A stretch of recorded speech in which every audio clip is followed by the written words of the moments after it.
Morning at the small cafe moved quietly until a large man deliberately slammed into a corner table. Coffee splashed across the shirt of the man sitting there. Laughter erupted. A few customers joined in like it was harmless fun. The man in the wet shirt did not yell. He did not argue. He stood slowly and locked eyes with the one who hit him. That stare cut through the noise. The entire cafe went silent in a single breath. No one moved. No one spoke. Who was this man? The man in the corner booth had arrived early. He chose that table for a reason. His back was to the wall. He could see the entrance and the entire room without turning his head. Old habits stayed long after the need for them disappeared. Ethan Cross sat with his hands wrapped around a mug of black coffee. He wore a faded gray Henley and jeans that had seen better days. Nothing about him suggested he wanted conversation. His face carried the kind of stillness that came from years of watching and waiting. 44 years old, lean, unremarkable to anyone who did not know where to look. The watch on his left wrist was not the kind sold in shopping malls. It was military issue, scratched, functional, the sort of thing a man kept because it had been through what he had been through. He was not reading. He was not scrolling through his phone. He was simply there, present. The cafe was small and locally owned, the kind of place where the coffee was strong and the pastries came from a bakery 2 blocks away. Ethan liked it because it was quiet in the mornings. He could think here. He could breathe here. He could forget for a little while that the world had once demanded everything from him, and that he had given it willingly. His phone buzzed on the table. He glanced down. A text from his daughter. She was 12. Her name was Lily. The message was short. Don't forget. Pick up at 3:15. Love you, Dad. He typed back with one hand. I won't forget. Love you too. He set the phone down and looked out the window. Lily was the reason he was still here. She was the reason he had walked away from everything else. Her mother had died when she was 6. Cancer, fast and brutal. Ethan had been overseas when it started. By the time he made it home, the doctors were already talking about months instead of years. He left the service 3 weeks after the funeral. No one argued. No one asked him to stay. They understood.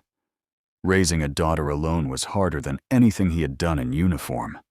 There were no clear objectives, no teams, no backup. Just him and a little girl who cried in the middle of the night and asked questions he did not know how to answer. He learned. He adapted. He became the kind of father who braided hair before school and knew the names of all her friends and showed up to every soccer game even when he was exhausted. The cafe started to fill. It was Saturday morning. Families came in with strollers. College students claimed tables and spread out laptops. A line formed at the counter. The noise level rose. Voices overlapped. An espresso machine hissed. Someone laughed too loud. Ethan did not mind. He had learned to filter sound, to separate what mattered from what did not. He finished his coffee and considered ordering another. That was when Miller walked in. Ethan recognized him. Everyone who came here regularly recognized Miller. He was the kind of man who made sure you did. Tall, broad-shouldered, late 30s. He wore a leather jacket, even though it was not cold enough for one. He moved through the cafe like he owned it. Loud, entitled. The kind of person who believed the world owed him space and attention simply because he demanded it. Miller had a habit of pushing boundaries. He cut in line. He spoke over people. He made jokes at the expense of others and expected them to laugh along. Most people did. It was easier than confrontation. Ethan had seen him before. He had watched the way Miller treated the staff, the way he leaned too close when he talked to women, the way he made himself the center of every room he entered. Ethan had stayed out of it. It was not his business. He was just there for the coffee. Miller walked past the counter without ordering. He scanned the room.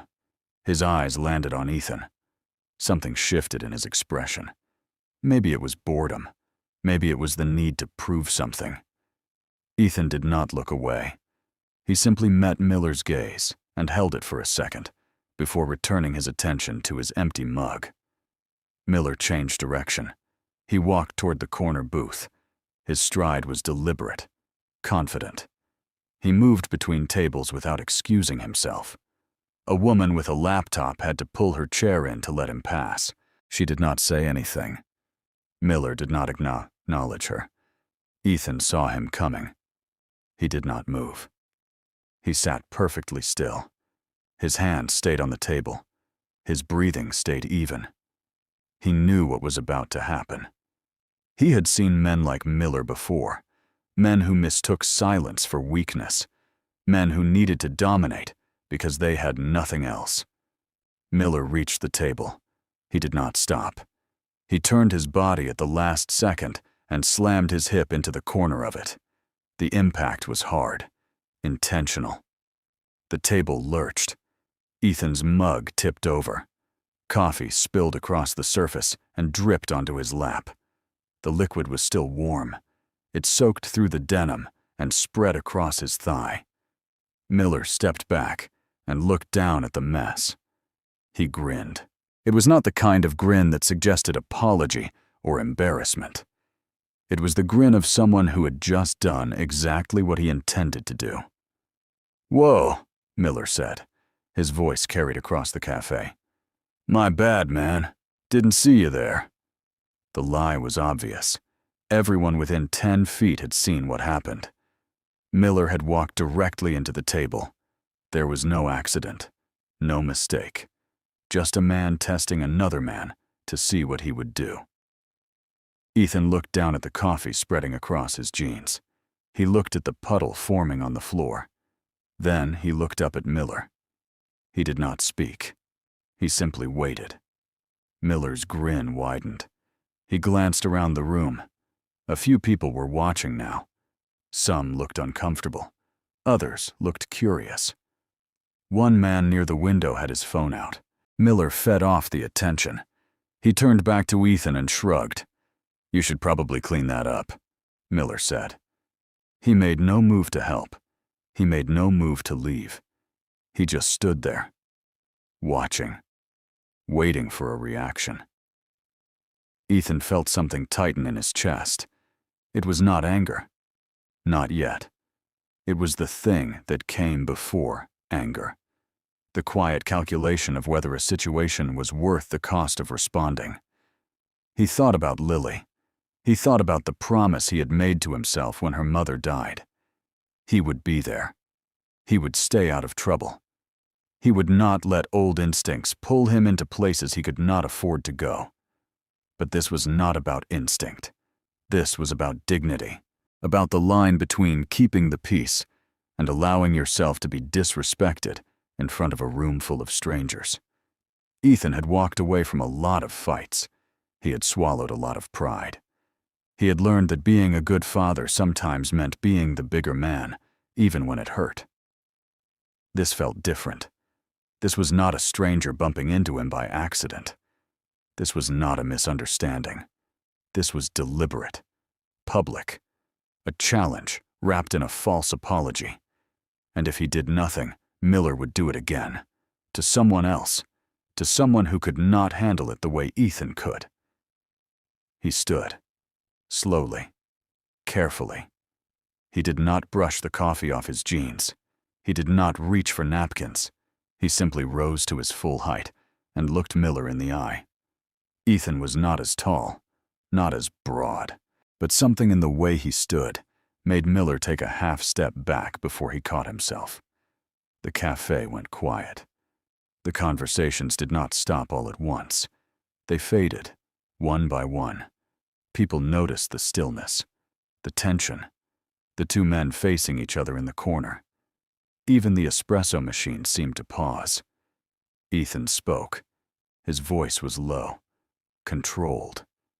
Each word deliberate. "You need to walk away." Miller blinked. He had expected anger, maybe shouting, maybe a shove. He had not expected this. The calm, the certainty. He recovered quickly. He forced a laugh and looked around the room again. "Or what?" Miller said. He spread his arms wide like he was inviting applause. "You gonna make me?" Ethan did not answer. He just waited.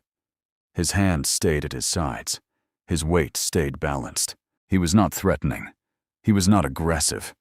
He was simply present, immovable. A wall that Miller had not expected to hit. The choice was Miller's now. He could walk away.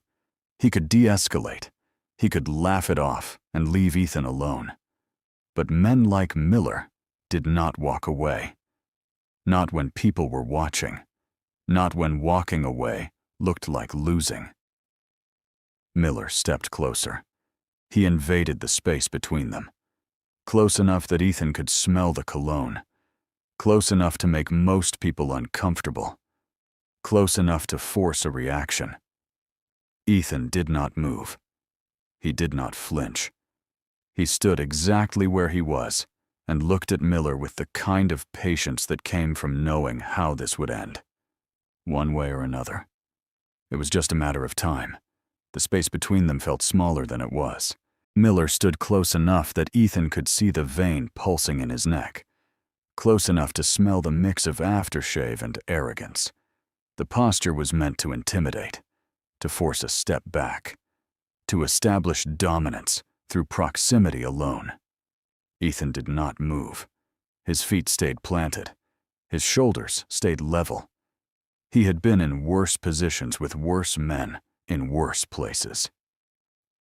This was a coffee shop in the middle of a Saturday morning. This was not Fallujah. This was not Kandahar.